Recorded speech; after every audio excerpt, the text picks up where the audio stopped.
topics in HR. Whether it's passive talent or it's active talent. That's a soft skill that really gets undersold in the hiring process. How to manage in the virtual environment. You get a diverse, cultured group of people. It's a win-win for everybody. More conversion from candidate lead. What does that look like in this new virtual world?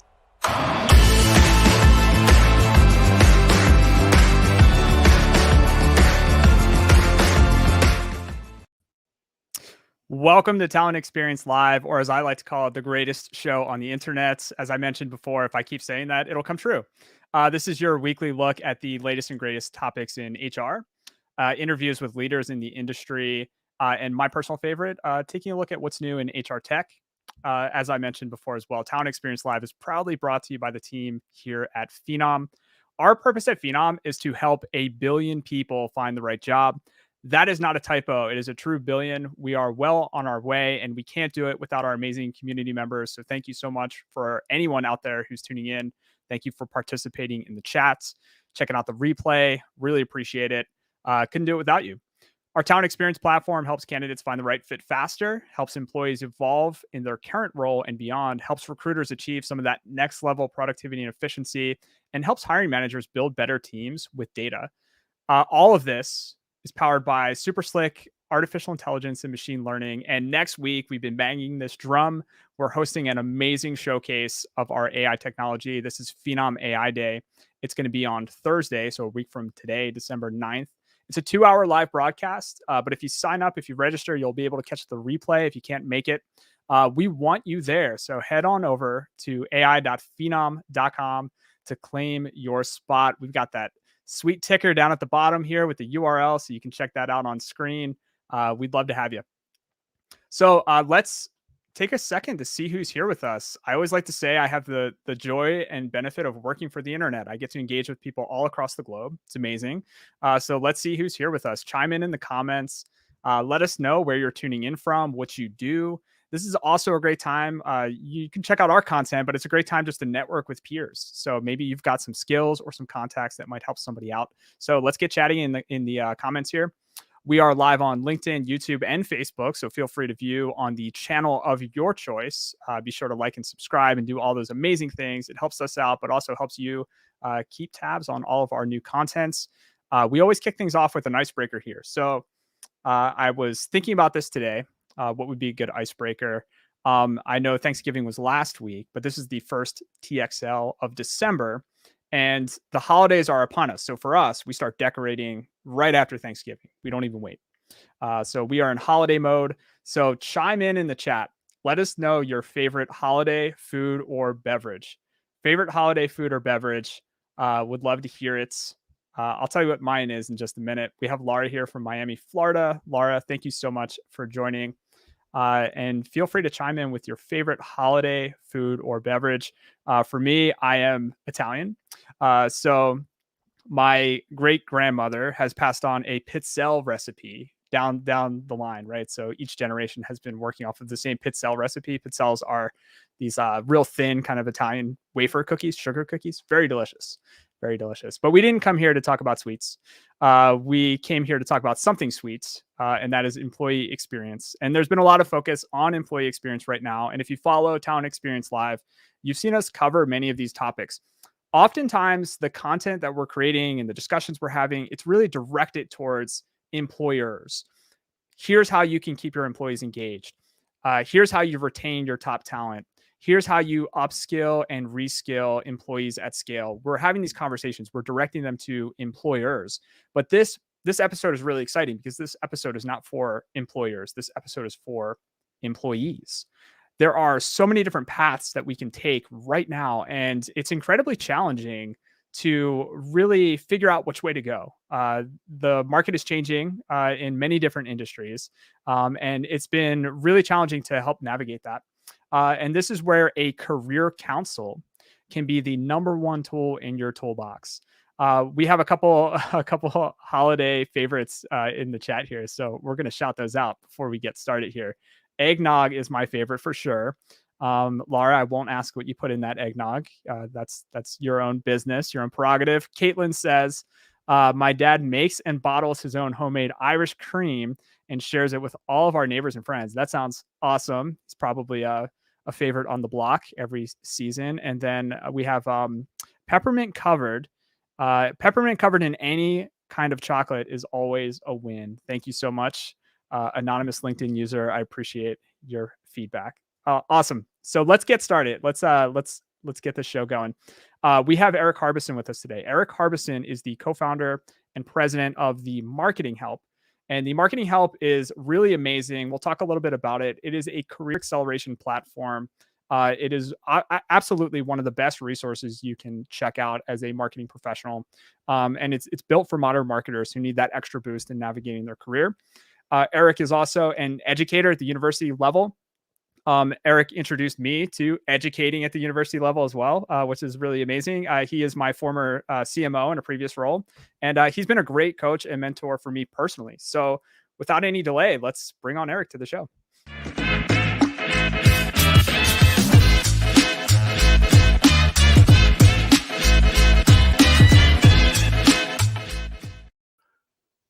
Erik, we are super excited to welcome you to Talent Experience Live. How are you today? Fantastic, Tom. Thanks for having me. And real quick, to the icebreaker, I was actually thinking pizzelles as well. My father-in-law has a bang-up recipe, so I am also a pizzelle fan around the holidays. They're so good. They're a little addicting because they're so yes. thin and snackable. And you make large stacks of them for anyone who hasn't experienced this. A little powdered sugar on top, very delicious. That's right. In the words of our former colleague, Chris V, yeah, I'm very stoked to have you here today. So thank you so much for joining. I was going to ask you the icebreaker question, but you already took the liberty of sharing. So that's awesome. How about a favorite beverage? Hot toddy. Got to be Nice. hot toddy. Yeah. I spend more time outdoors than most. I mean, I have a fire pit, so I enjoy a lot of that fire pit time, and nothing better than a hot toddy. Love it. Love it. Awesome. Let's just jump in. Tell us a bit about the Marketing Help and the work that you're doing there. Sure. So the Marketing Help, as you mentioned, is a career acceleration platform. Again, we are specialized in helping marketers, but it's that platform that came from this idea with my business partner, Jed Singer. We had this idea one time, just kind of hanging out, networking, and saying, hey, why don't we create something that we wish we had when we were marketers early in our career and where we are right now, which was probably about 10 years ago as an idea, but has since been something that became a passion project. Now has become a full-blown company for us to support. And we designed something that wanted to be valuable for sure, but give marketers the opportunity to navigate the challenging moments of their career. Now, this isn't about skill development necessarily in terms of becoming a better content marketer, social media marketer, but it's more about the advancement opportunities that you need to focus on, like resources you need when developing a team. So we provide a ton of free resources.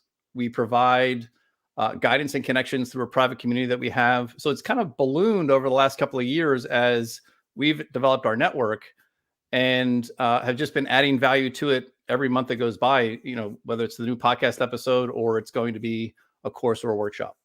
Yeah, I love that. And we think about that a lot here at Phenom in terms of career pathing. When you are thinking about your career path, not just for marketing, but for any role, there's so many different components that go into it. The first is visibility and understanding, right? Understanding what a career path could even look like for you.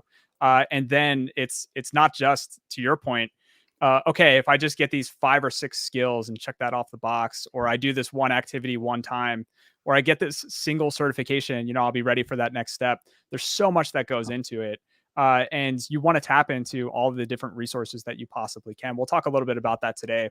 One of the big conversations in our space right now is the Great Resignation, right? Or the big quits. So many different, honestly, marketers made up all these terms. Let's be honest here. Yeah. These are all great marketing terms here. Have you seen this in working with your community, with the Marketing Help? Have you seen firsthand this wave of employees switching jobs or advancing in some way? Absolutely. And the resignation or the reshuffle, I mean, the bottom line is it's creating a ton of opportunities for professionals, because, all it takes is for someone to vacate a spot or a position, and, that becomes someone else's opportunity. What's interesting, so I have a member in the TeamH community where she has actually just started her 3rd job in 18 months. her third job in 18 months. And if I were to tell you that 2 years ago, that would have been a huge negative. Sure. But here she's been able to more than double her salary in those 3 stints over 6 months. So on paper, that sounds amazing. But when you think about it, the employers that hired her did not see this 6-month stint at a company as a negative. They saw it as, hey, we have a position to fill. We're looking for great talent. Are you that talent? And it was a great fit. And therefore, she took the opportunity. So when you see this sort of cycling of opportunity for professionals, it's only because A, the employers have the vacancy to fill, but B, the professionals themselves may be looking for something else sooner. Yeah. And I'm kind of curious too, for those professionals who are making the jump. You mentioned kind of being able to make multiple salary jumps, in a couple of strategic moves. Are there any other core drivers that you're seeing your community kind of say, like, it's not just about the money, like for some, right? What are some of the other core drivers that you're witnessing? Yeah. So for us, we have this philosophy that, and this is true to anybody, any professional out there, you talk about career pathing. There are 6 main influencers. We call them career factors that will help you prioritize when it's time to move on. And that is the company, or you're looking for a challenge, like something a little bit more challenging to you, location, work-life balance, salary or title.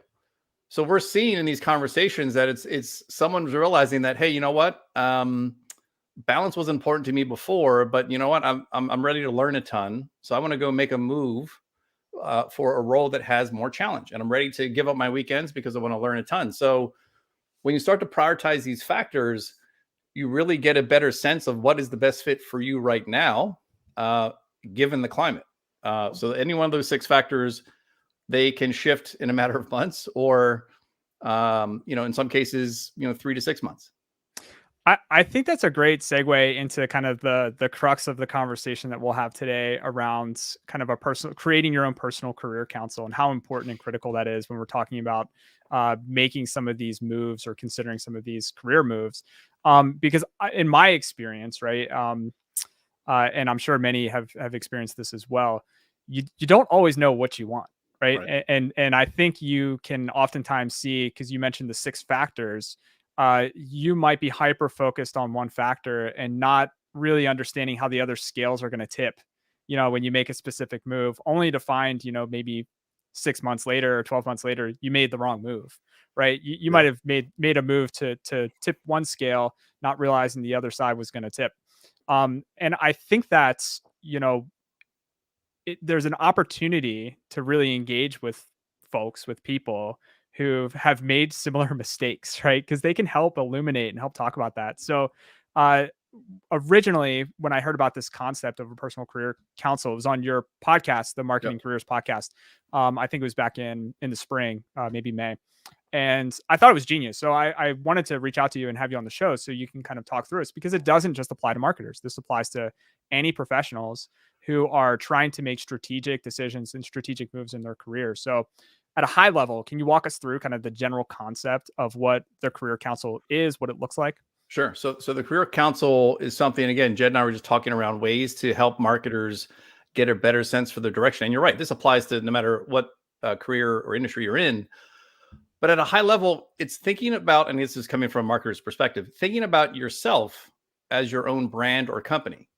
And if you think about yourself as your own brand or company, what do most high functioning companies have? They have an executive board that is fueled by not just maybe somebody from that company, but it's perspectives from different industries, perspectives from different experience levels, perspectives that are necessary to ensure that you're covering your blind spots. And you may not get all the blind spots, but if you think about positioning those that have different perspectives, and quite frankly, you have a different level of relationship with them, that's the concept for the career counsel. Now that's more figuratively. I'm not expecting everyone to have a table with 6 people sitting around it and saying, hey, what do you think? But conceptually, that's the idea. So when you think about that, who could you figuratively sit around the table at a quarterly level just to ensure that you're getting perspective from all the different angles of your career? Okay, who do you decide to put there? Well, think about, who can give you some sound advice, who can give you some sound advice, not just in your career, but business, life, relationships.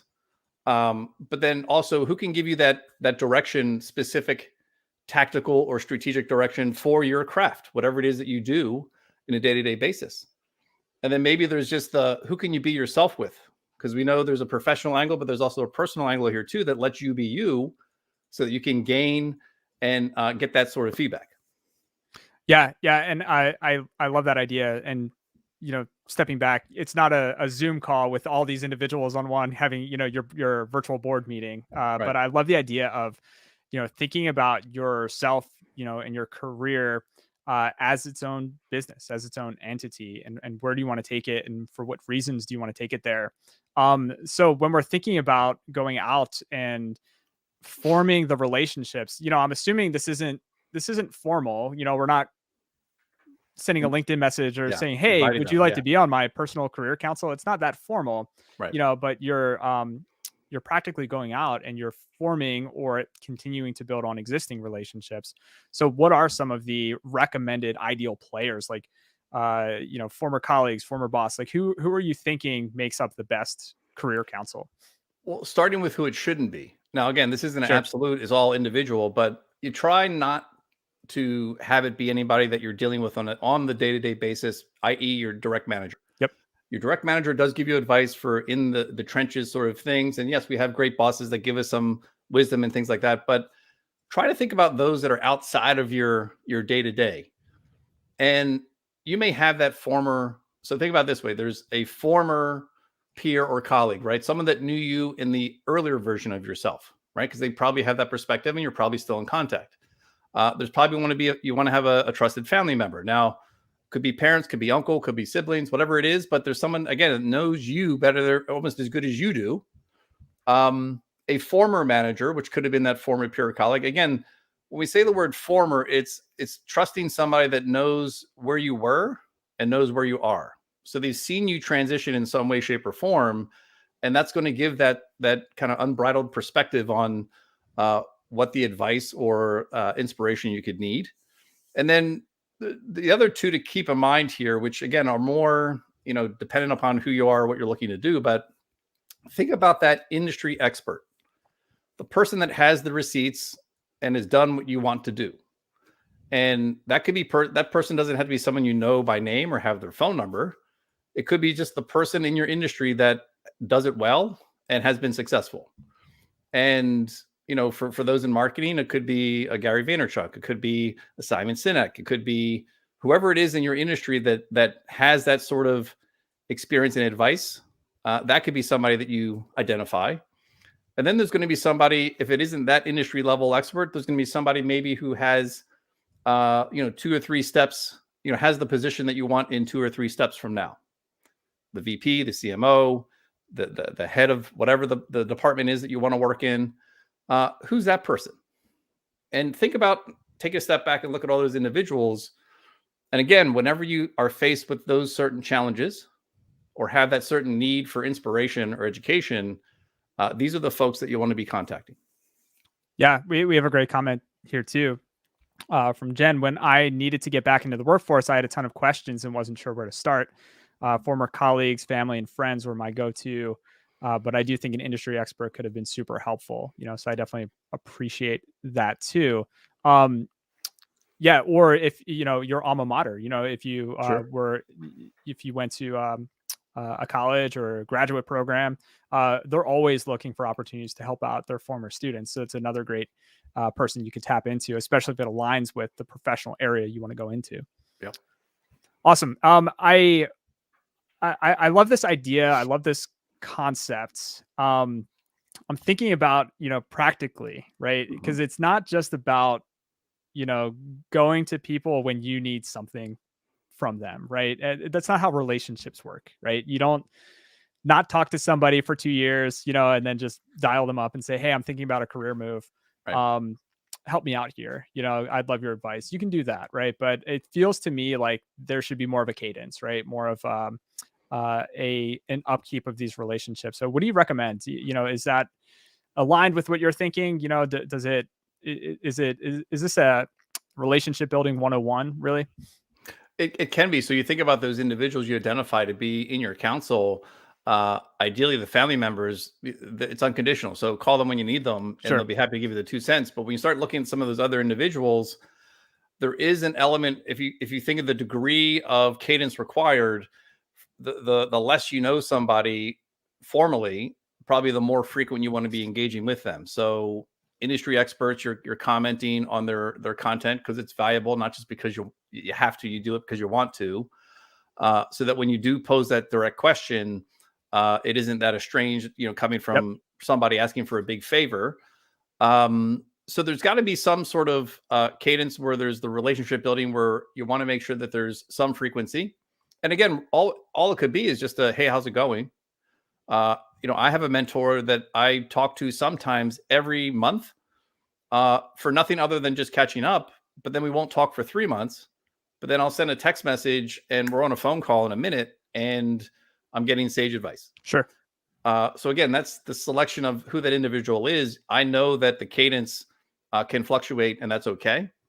But as an internal kind of guideline, going back to your personal brand is your own company. Set a reminder in your calendar for a quarterly gut check. Right. Yep. When's the last time I talked to everybody here?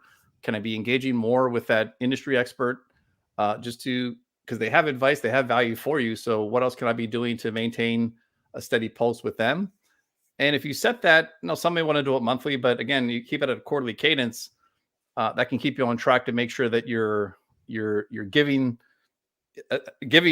as much as you need to before getting. It might also be another reminder to reevaluate those 6 factors that you talked about. Like, I feel like that could be a good quarterly checkpoint for not just your council, but a personal gut check to say, hey, how am I doing on the 6 factors? Am I where I want to be? Or at least do I have a good vision or perception of where I want to be? And am I on the road? Am I on the path there?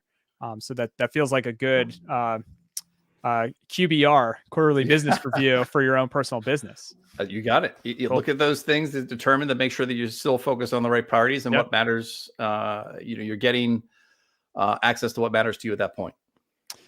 So I've had relationships in the past, quote unquote mentors who've told me what I wanted to hear. Right. Mm-hmm. And I think that is a trap, that many people can fall into. You can have people that you look up to, people that were, good managers, but when it comes down to making some of the hard decisions, the final advice or the final commentary, it might have leaned a little bit too deep into what you wanted to hear versus what you needed to hear. So I'm curious if you have any thoughts on, how do you make sure that your conversations are productive, that you're getting the right kind of value out of your career council conversations? Well, you as the individual, that each person on your council, there's a certain guidance for what you can expect from them. So I'm not going to my uncle to ask about information on maybe my next career step. Sure. So if you have that sort of governance before having the conversations, then maybe what to ask for and how to ask for it. So it's why on your council you want to have somebody that's been in that position or can be, what I'll say, a mentor, and ask them and tell them. And I've had career executive coaches where the first couple conversations may have felt like that, where it's tell me what I want to hear, everything's great. But after a couple of calls, I said, let me have it. I said, give me the truth. Tell me what I'm not doing. And quite frankly, tell me what I need to hear, not what I want to hear. And just having that sort of open, honest conversation led to a ton of exposure to other things, inspiration, education on what to do better. And it was monumental. So I enter every conversation, or would recommend entering a conversation, setting those guidelines by saying, shoot it to me straight, right? Yeah. I'm looking to develop here with some honest feedback. Yeah, let's get uncomfortable. Let's get uncomfortable. And I think, you and I have talked about this, way back in our previous days, like the best decisions and the best things sometimes happen outside of that comfort zone, and when I look at some of the career moves I've made, many of them were uncomfortable, and I think I needed that push, from certain people to step outside and continue to do that. So that's super, super helpful. Another thought that I had too, is it's not just about guidance, right? It's not just about going to people for advice. I think we are often, when we think about how we define career coach or career mentor, there's textbook definitions, right? But it's not just about going to someone to have them tell you what to do or suggest to you what to do. What are some other byproducts that you've seen pop up from these relationships, as they're forming and as the council progresses? And this is why I think career councils make sense no matter what your level is. So if you're sitting here as a VP or a director and you're thinking, I got it, I'm good. Wrong, because the inspiration and fulfillment you can get by having someone in your career council that may be someone that has a need, and you can actually give them guidance versus them giving you guidance, because you may have that gap that you want to have that sense of fulfillment, and what better way to get it than to guide others? So outside of guidance, either given or taking, accountability is a big one too, because if I find the right person, let's say former coworker, and I'm talking to them about, hey, I've got decisions to make here about my next move, I'm thinking about another job, keep me honest and check with me in 30 days to see if I actually, executed steps 1 and 2 of my plan. So the accountability can be key. But in sometimes, like I was mentioning earlier, there's a guy named Scott Mounts, and Scott Mounts is the reason why I left my job as a CMO. Not him personally, but something he wrote influenced me to make the decision to move on and make marketing help full time. And what I've been doing with him, aside from just reading his information, is sending him direct messages in Twitter. And when he responds in Twitter with something specific to me, because he knows that he's been my inspiration, that's inspiration for me that helps me keep doing what I'm doing. So just a quick direct message back and forth directly with somebody in the market that has done what I want to do, that inspiration can be key too. Yeah, it refills the tank, right? Yeah. And I think we all need that from time to time, especially when we're making some of these hard decisions and these hard moves. So I can definitely appreciate that too. And I do think that's where, to your point about understanding, like, who is your Gary Vaynerchuk, who is your Simon Sinek, those types of, I don't want to say influencers, but those personalities, those people who are out there, they have big ideas, they have a lot of energy, they're putting it out into the world.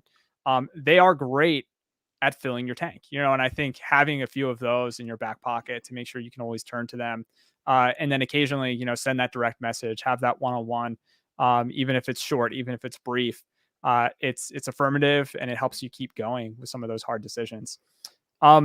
One thing that I'm thinking too, as we're having this conversation, things are changing so rapidly in the professional world. Everything that we're doing is primarily virtual these days. You and I are talking on we use a service called StreamYard. Normally we'd be face to face. I almost wonder, and I'm curious to get your take on this, if it's important to have a healthy mix of digital natives and, let's say, analog natives, people who have come up in the pre-internet era, and people who are coming up where they were basically handed a phone at age 6. Yeah. I mean, that will depend on, or could depend on the types of members you're looking to fill with the council. Because if I'm new in my career, I should be smart enough to know that I want to tap into somebody that has been there, done that, regardless whether they're 30, 40, 50, 60, because there's advice that you don't want that is in the digital context. There's a lot of good advice that's coming just from life experiences. So I think it's healthy to have a mix. It's why I spend 30, 35 hours a week talking to marketers at every level, and I enjoy the conversations with the younger marketers that are I learn so much from them because of watching how they navigate and how they learn. Different than how I learned, but how they're learning is so mesmerizing because it happens so quickly, that it forces me to rethink a couple things too. So I think having a balance would be the way to go in terms of the type or the level of those folks on your council. Yeah, totally. It'll definitely help you stay sharp. Just as we start kind of close out the conversation, for anyone who's looking to make a career move in this climate, it's been pretty intense, and in many areas, making a career move is not that hard because of the demand. In some, it might be a little bit more challenging based on your profession or based on what you're trying to do or where you want to be. Is there any hot advice or anything specific that you've been sharing? Just a few nuggets that have been super helpful for your community. I mean, and applicable to anybody, any industry. But the number one thing to keep in mind is just take a step back and look at the context of what's going on here. Employers are trying to fill seats, whether it's net new because of growth, whether it's backfilling because somebody left. So there's an eagerness. In some cases, it's desperation, but you need to be able to sniff that out. So understand that you need to be in control.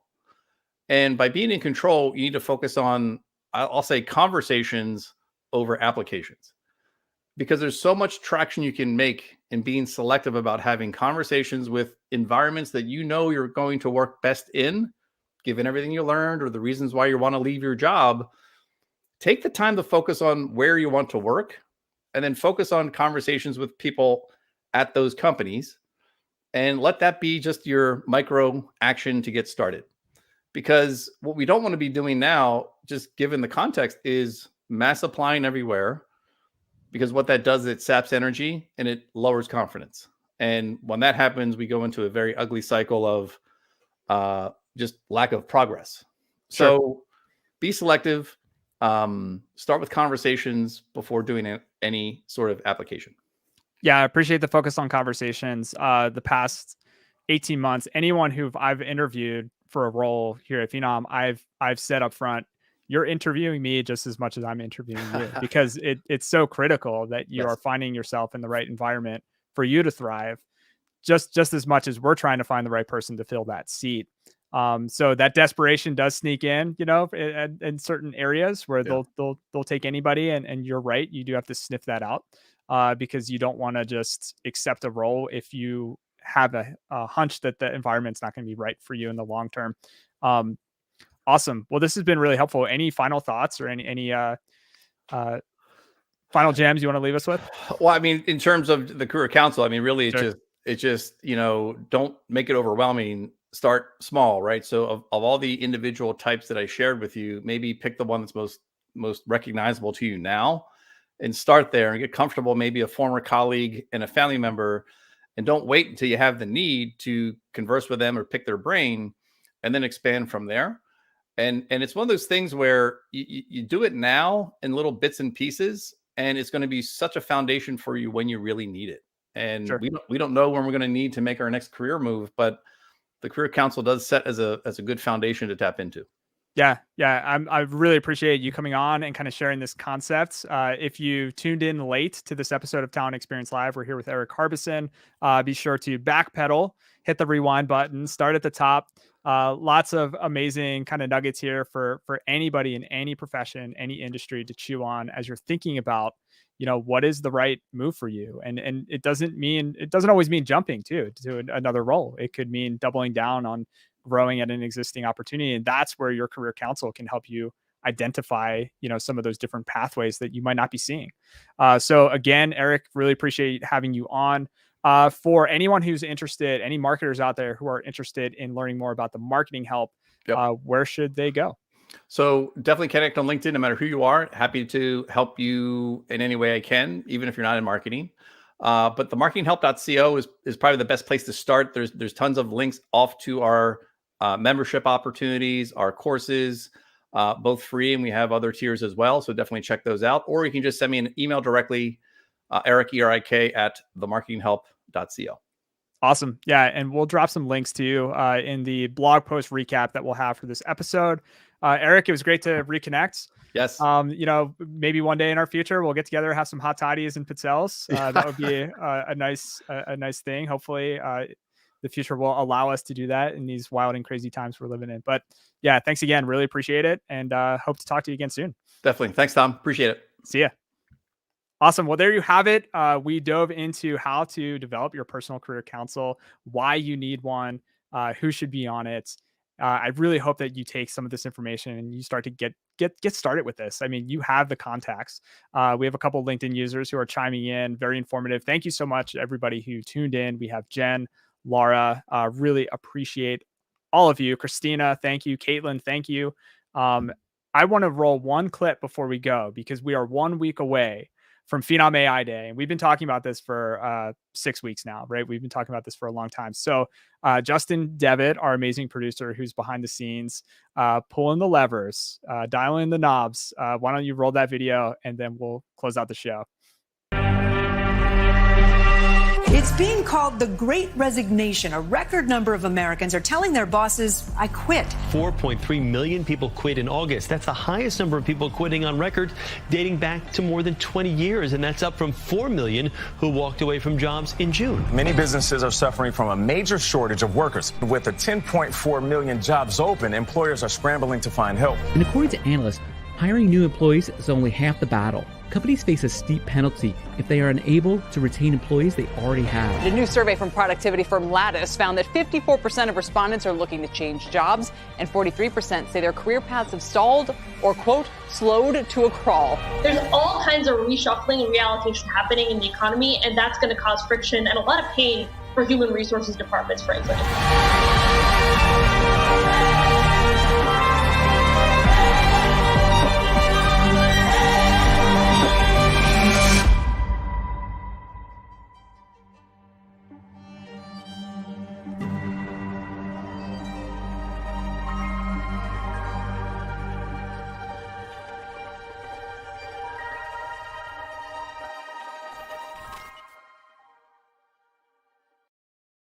I love it. I love the production value on that trailer, Justin. Way to go. It feels like something that should premiere on HBO Max or something. But it's not premiering on HBO Max. It is over at ai.phenom.com. You have 7 days left to sign up for this. Save your spot. Even if you can't attend live, be sure to register. You will have access to the on-demand experience. We're going to be diving deep into how AI technology is solving some of the biggest problems and biggest challenges in HR today, both hiring employees and retaining employees. So thank you so much for joining today. Thank you for your time and attention. We will not catch you on the next episode of Talent Experience Live because we will have Phenom AI Day next week. But the following Thursday, we'll be back here at 12 p.m. Eastern Time, LinkedIn, YouTube, Facebook. Be sure to like and subscribe. We'll be happy to catch up with you then. Hope you have a really fantastic kickoff to your holiday month here. Enjoy some of your favorite treats, and we will catch you on the next one.